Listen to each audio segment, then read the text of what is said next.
Alright fellas, here we're back with another Pokemon Horizons video where we got ourselves episode 96, I believe is what it is. I don't remember the title for this one. It's related to the Dragon Clan.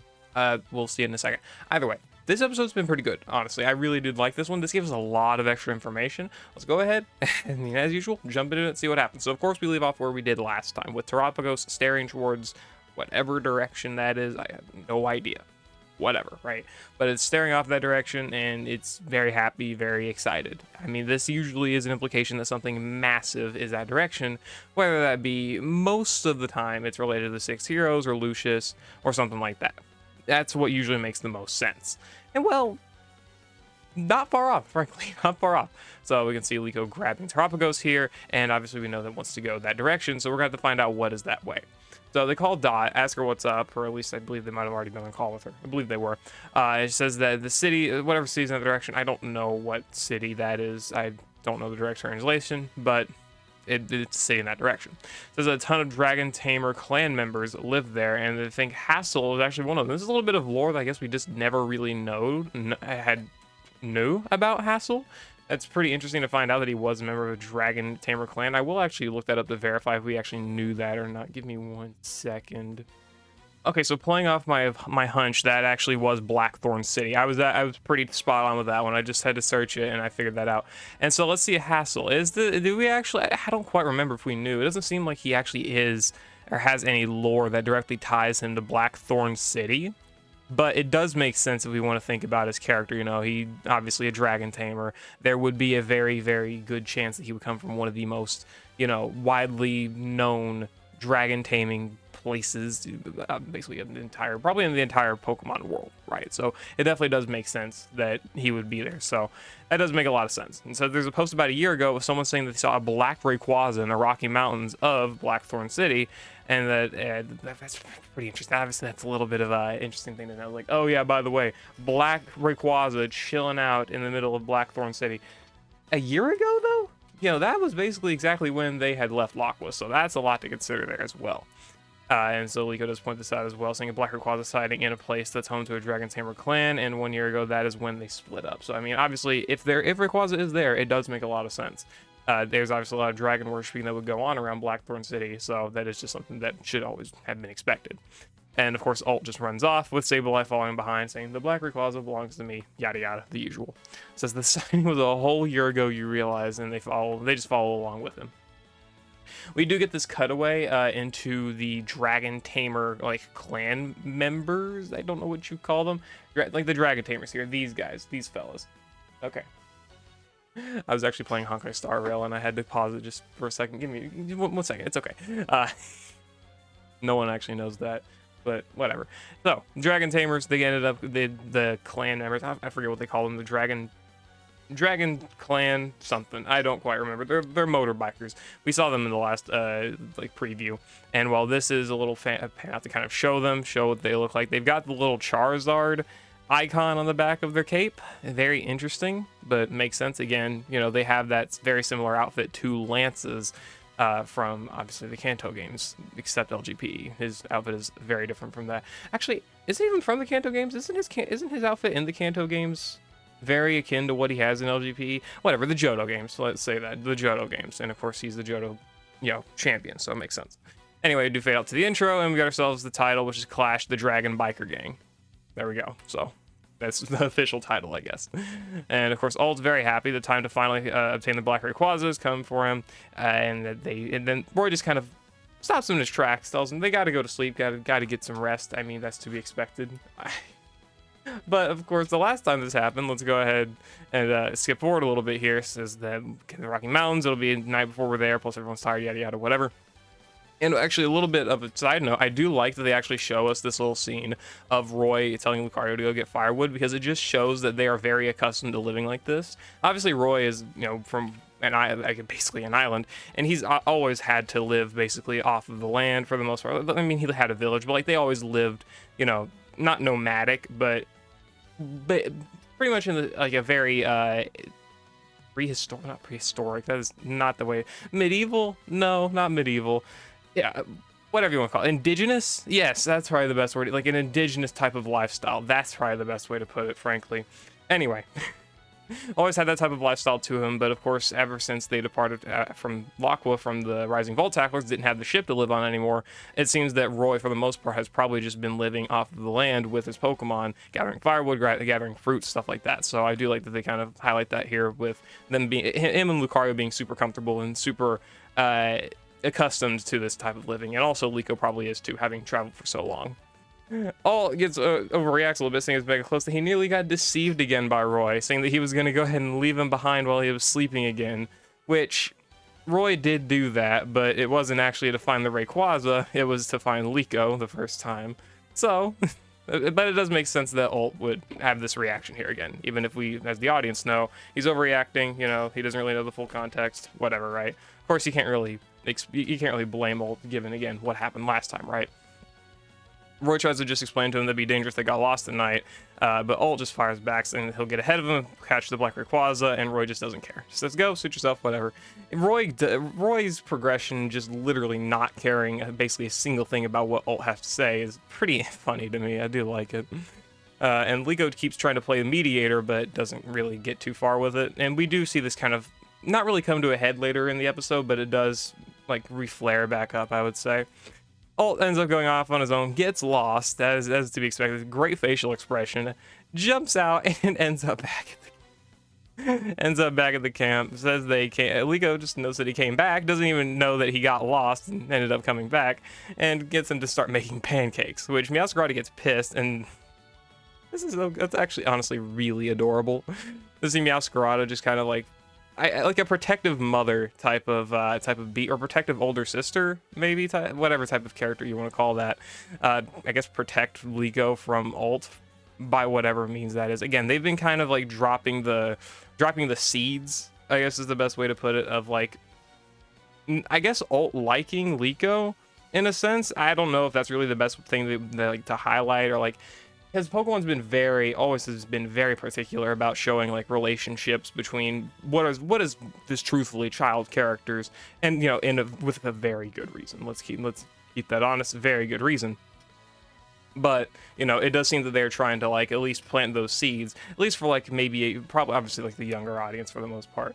Anyway, so Meowscarada does play that like protective role there of Liko, and Liko just kind of asks him, why do you want to befriend the Black Rayquaza? And we get this very interesting piece here. Obviously, we know he wants to be the strongest, and that he's got to get stronger to win the approval of this.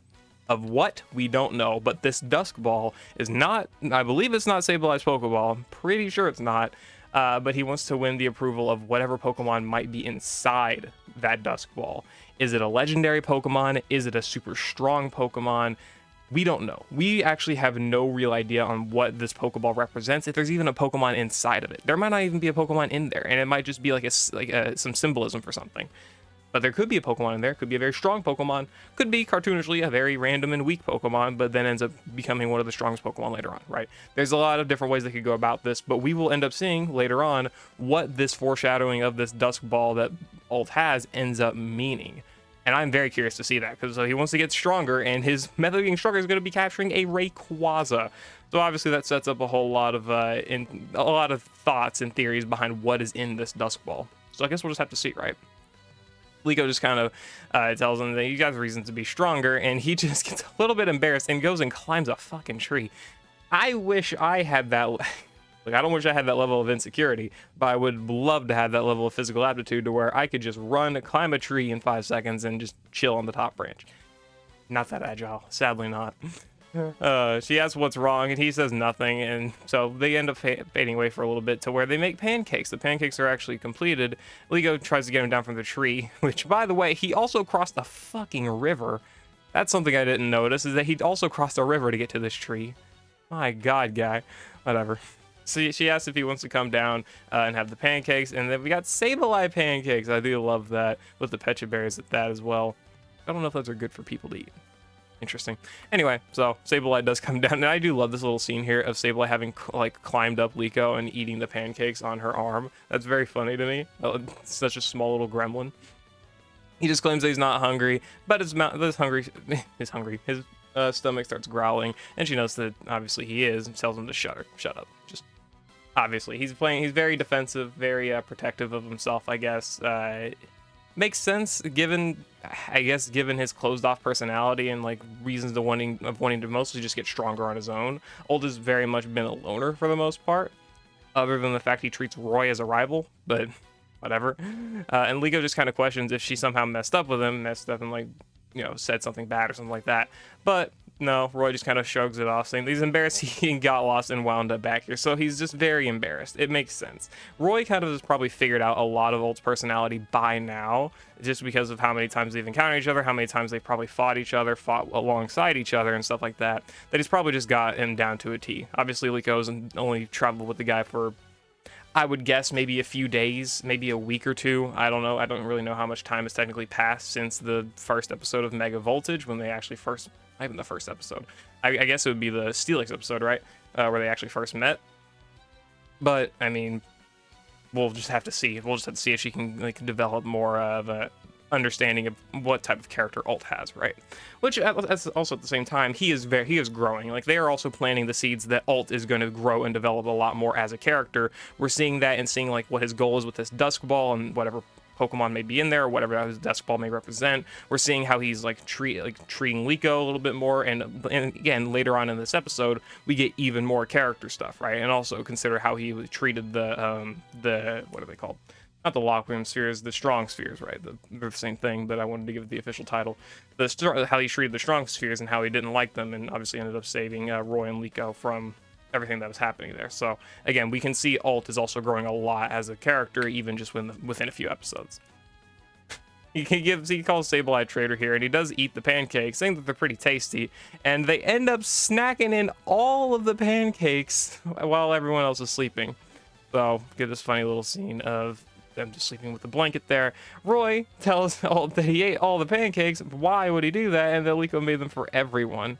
Liko just kind of shrugs it off, saying that they can just have breakfast, berries for breakfast instead. The pancakes was whatever.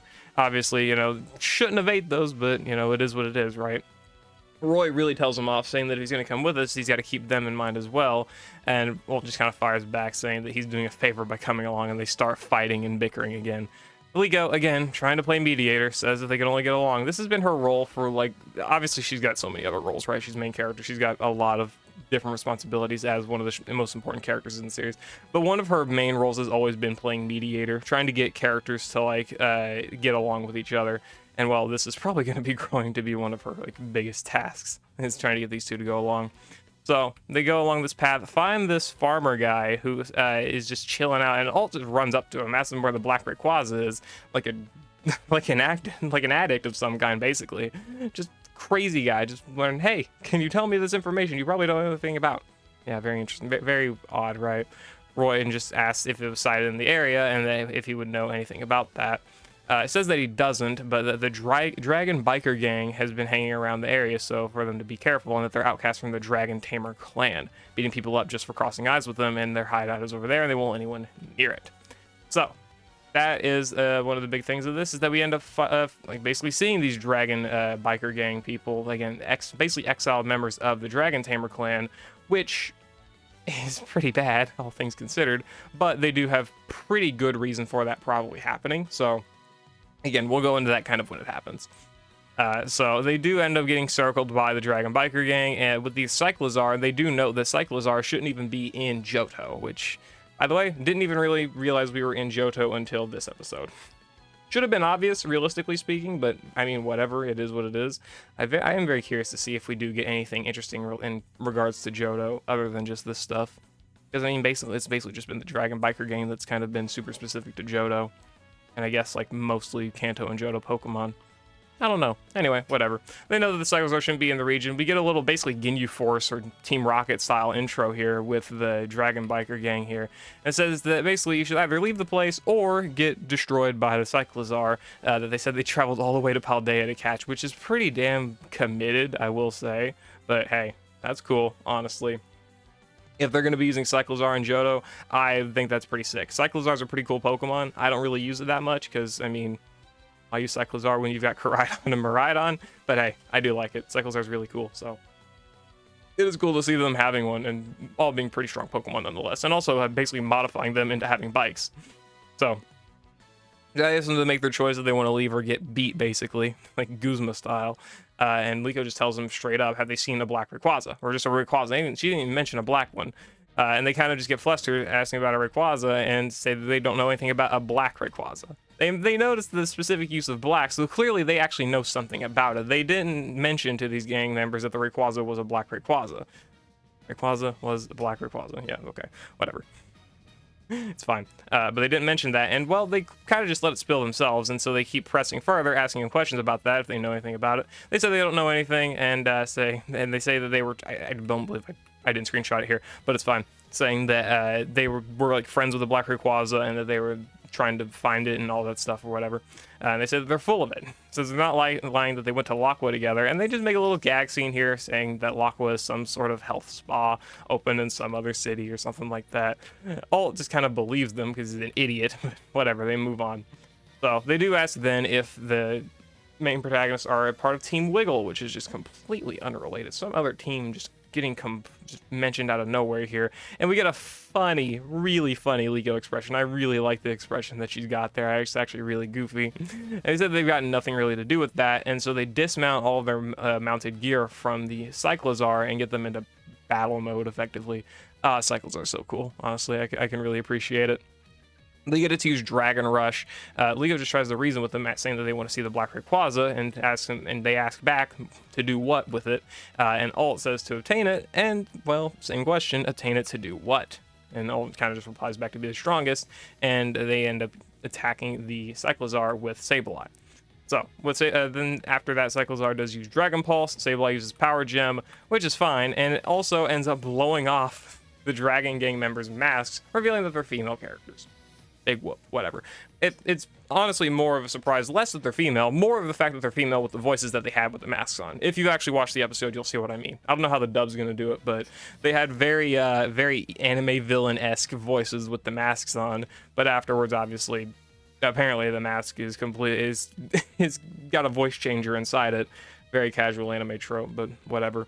Alt does make the point of contention. They're girls, and they just get really pissed at him, saying they don't like your tone. Found out how to really get on their nerves. So they go for Dragon Rush again with the Cyclozar on Sableye. Sableye does attack the first Cyclozar and lands an attack, but gets completely stomped by the last two Dragon Rushes and ends up almost being fainted out. So then Roy's gonna have to come in for the save, but they do end up leaving, so good for them.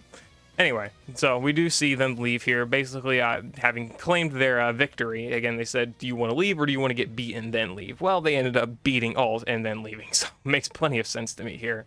And they do, again, end up leaving there without giving them any information about the Black Rayquaza, and so that obviously is going to leave them pretty confused. And Roy just looks completely flabbergasted? It's not even really the best term to say about it. I don't know, he just looks disappointed. He looks very disappointed in Alt's defeat there. I guess probably kind of understanding that Alt is way too reckless, which makes sense. I mean, at staying it right there, that he's way too reckless. Terapagos comes out of its Pokeball, and Liko does know that it's looking in that direction again, and we get ourselves the mid-card section here with both Alt's Pokemon, which it doesn't actually have the Dusk Ball, which I would have loved if they would have changed the art up for this and given Alt his Dusk Ball. But whatever, I mean, I guess. And we do actually see Roy's whole team here as well, even Kilowattrel, which does not make an appearance in this episode, I believe, at all. So, again, very cool to see that they're doing full teams and not just, whatever Pokemon is, relevant at that time, right? So, again, pretty interesting to see. Moving on, we do cut to see them later on in some other area with Terapagos still in the arms, probably, kind of guiding them on where to go, which makes sense. They do, and Roy does make note for Crocodile to not eat too much, but this will come into play later. We see this random guy just with, I believe it's a guy. I'm assuming as much, with this Dratini egg here. So Dratini egg does end up hatching. How much does a Dratini weigh? Get 1 second. Okay, wow, this thing is a feather. That is insane. 7 pounds. Okay, well. Body proportions do not make up. Is this thing filled with feathers? Anyway, whatever. So it lifts up this Dratini here. Very fun wiggly guy. This guy's gimmick is very funny. Wiggle, I love you. Okay, shoves Dratini in a cage. I love you, Dratini. Shoves you in a fucking cage, bro. How do you manage to go from loving this thing to just shoving it in a cage?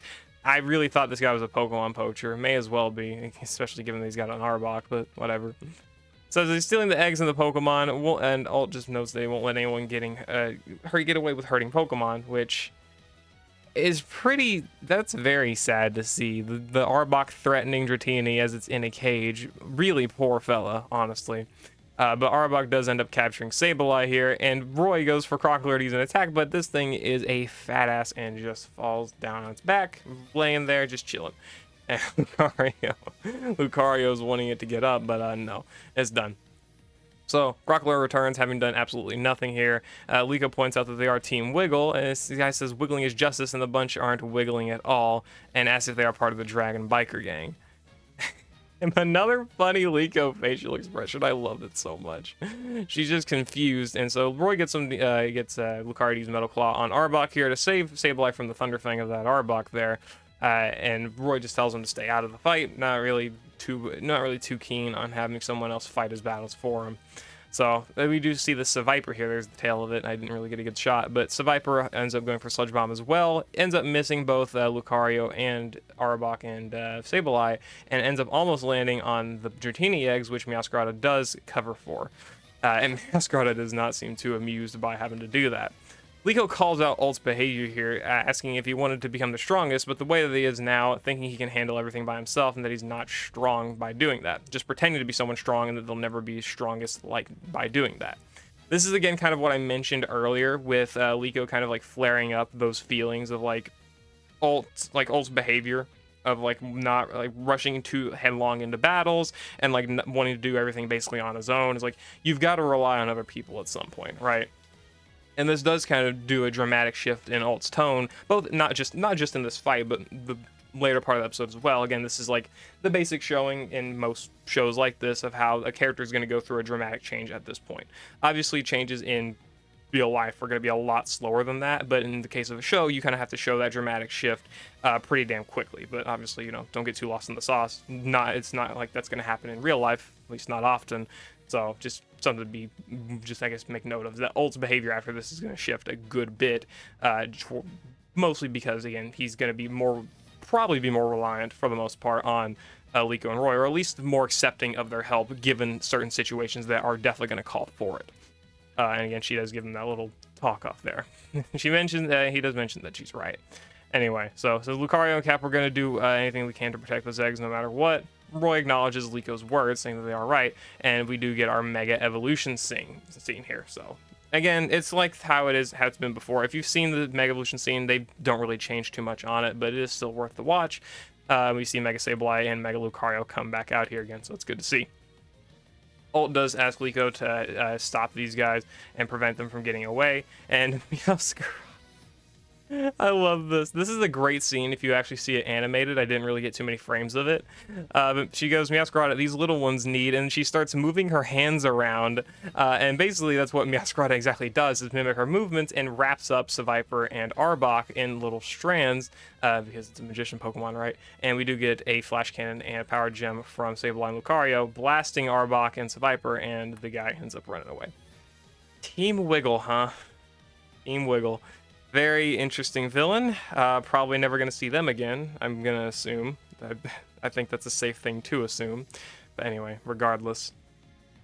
So, they do get a fist bump, which after this, I didn't frame it, but Alt does have a little bit of an embarrassed look after doing this fist bump with Roy. And we do see Sableye and Lucario also go for that fist bump as well, which, by the way, I never noticed the gems on Sableye's back after Mega Evolving. I do really like that. It looks like it's got little rupees back there. It's pretty sick.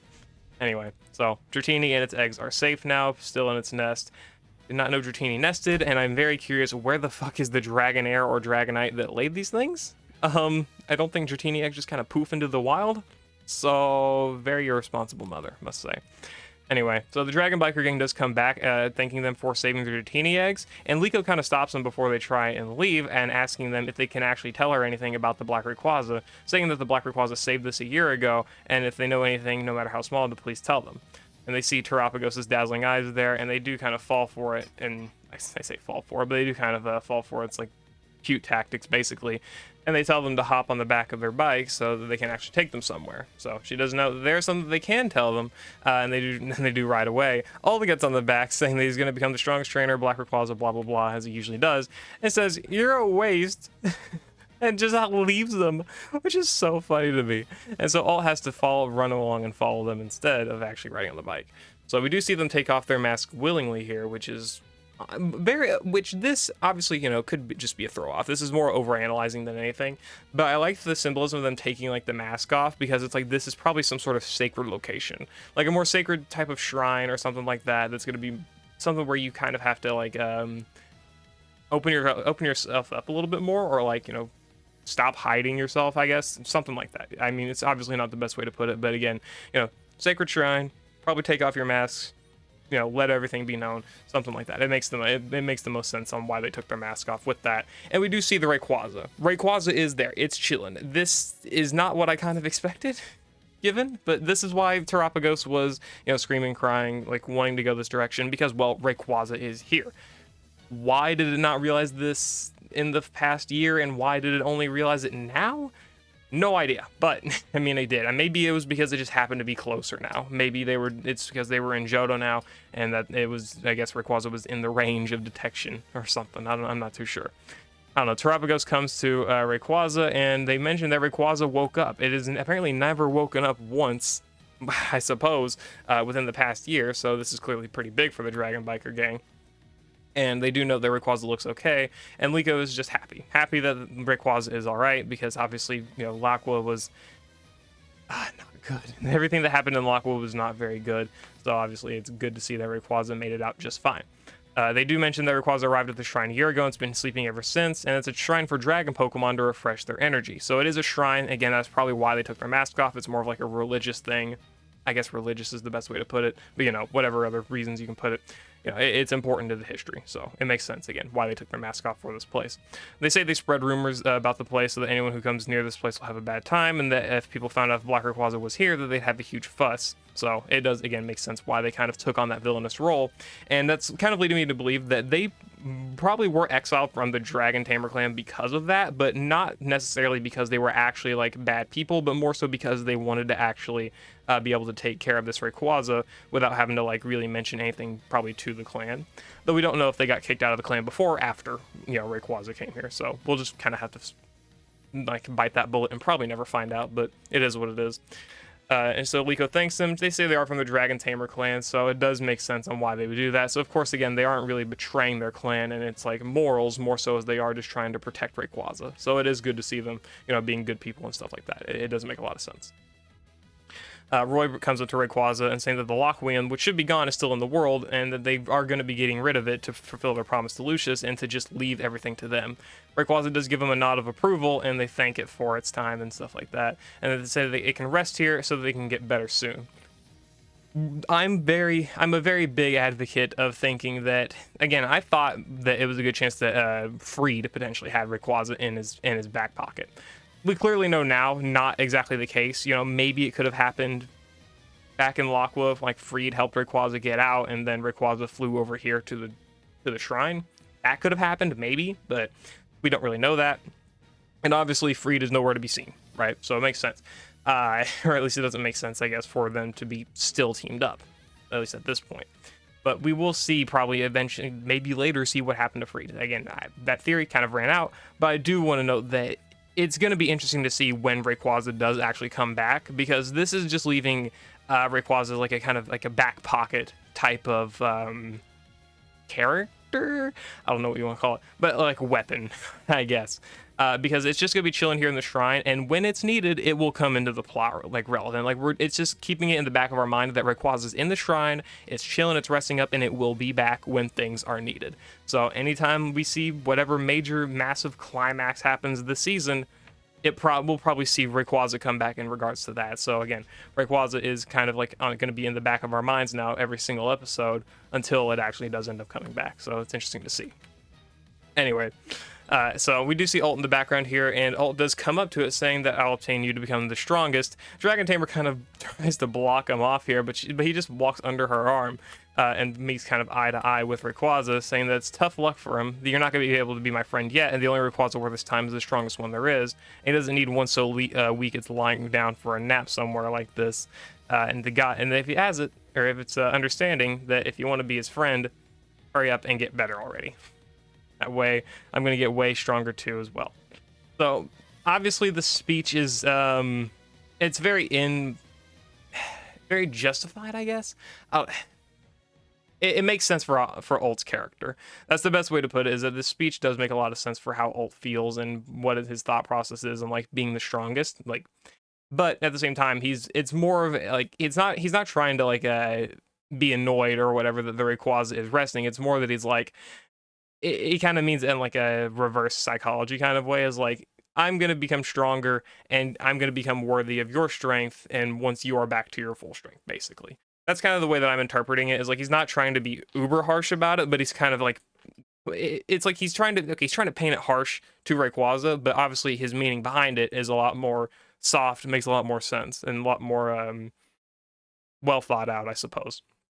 It's just that his way of expressing that has never really been great, but it's whatever. So they do ask the Dragon Biker gang to take care of Rayquaza again, keeping Rayquaza in the back of our minds for all future episodes, knowing that it's going to be here, it's going to be probably safe, probably, and that it will come into the plot later when it is needed. So they say that they'll swear on the capes that they'll keep it safe, and they put on their max again and say ride on. And Dot is just wide-eyed. I love this scene. Dot's wide-eyed, saying that are they sure that their Rayquaza was actually there? I say that they're sure it'll get better. And Dot says that they should go to Paldea. I think that it'd be better to meet with Murdoch in person and discuss what their next move is. And Roy does agree with her, saying that he wants to tell them that they reformed the Rising Bolt Tacklers, which I don't know how that's going to go. I mean, if it's anything like Molly, he's probably just going to say, no, don't do that. Bye. Effectively, but we'll probably get a whole thing about that, surely. But I do want to see if maybe his reaction is different once he knows that Rayquaza is safe, and that now we know Rayquaza is just chilling out in that cave. Again, it's probably going to require Freed coming back into the fray for them to actually recreate the Rising Volt Tacklers again, but we'll just have to see. I'm very curious to see that, though. Says Murdoch's working at Katie's Katie's restaurant, whatever it is. I don't know what the dub is for it, but anyway, so they'll leave right away and meet up in whatever Paldea town that is. It's not really relevant. It doesn't really matter. But anyway, Alt is going to be coming along too. We can see the amazing face that Roy's got there, saying that he will naturally because they're friends, right, Liko? Yes, so they are actually friends now. Less so like traveling companions and more actually friends now. And again, an actual trio here. And Roy is just honestly not too amused. It really feels like Liko and Ult are probably actual friends now, whereas Ult and Roy are probably still rivals. That makes the most sense to me here. Anyway, says he's hopeless with directions, just follow him, and Liko does know that they just get along, but mostly in their own way. Nothing really too direct as a friendship, which again, she's trying to play mediator, has been trying to do this whole episode, been doing it basically ever since she met Ult, but not really getting too far. It seems that she finally like kind of broke through to him a little bit earlier with, his whole getting strongest motif, and how he's been going about it mostly the wrong way. And we get a Meowscarada wink, which fourth wall break, love it. I honestly love that. That's so funny. Anyway, we do get this is the final ending scene with Dot here trying to pack and get ready for her trip to Paldea, and she gets a phone call from Iono. So we're going to see where that's going to be going next episode. We do get the Nidothing segment here with the new Megas. Not new Megas, but the Mega Evolution part where we do have Mega Kangaskhan. A very, very adorable scene here of Kangaskhan and its child hugging Nidothing. I love that. That is actually so adorable. And then, of course, the segment into the next episode where we actually will understand why Iono actually end up calling Dot. So I didn't really catch too much from this. There's a Stunfisk, mysterious Pokemon making mischief in. Is that I don't know what city that is. Is that Levincia? I don't know. Anyway, but saying that there has been a mischievous Pokemon. There's this fella that is that this guy? I've got no real idea. But either way, somebody here, probably the guy in the Nidothing costume or girl, whatever, saying that there's a Pokemon been causing trouble for people walking through the city. It's a Stunfisk. There's Quaxwell getting electrocuted. We obviously get to see Tinka. It's not Tinka Tink. Tinka Tough. There we go. Tinka Tough. Figured it out. And again, this person with the Stunfisk outfit and a Stunfisk there. That's very goofy, by the way. And they also do have a Lockwium Sphere. That's the most important thing, probably, is that they've got a Lockwium Sphere or a Super Sphere, Strong Sphere, whatever you want to call them. And that, again, probably being on the market now, that's going to be very interesting for Exceed. And again, I guess the next episode's called Who's That This Was, I don't know. I don't know. Whatever. Doesn't matter. But so that is going to be our main focus for the next episode. Is probably going to be this random Stunfisk fella. They've got a Lockloom Sphere, which is probably going to play into more stuff again with Exceed in this episode. And it's probably going to be more of a Dot focused episode because, again, I don't know. Dot. Very good thing. Which, by the way, I am not a big fan of Iono. I do not care much about Iono, but the anime has made her a lot more tolerable as an actual character, so she's definitely growing on me more and more. But regardless, whatever. This was a pretty good episode. I did like obviously bringing back the Black Rayquaza, telling us where that thing is, keeping that thing in the back of our mind for future episodes is going to be very interesting. And obviously seeing the Dragon Biker gang and their protection of it is pretty cool as well. I do like their Cyclozars. That's honestly really fun. That Team Wiggle fella was certainly interesting. Not sure why they brought that in, but I mean, it is what it is. And of course, the thing with Ult and Liko,'s dynamic growing, Ult as a character growing, us figuring out that he's got a real reason to win to being stronger for whatever's in that Dusk Ball, that's going to be very interesting. I'm very, very curious to see what happens there. So anyway, yeah. Let me know what you all think about that episode down in the comments below. I'll see you later. Hope you all enjoyed. Peace.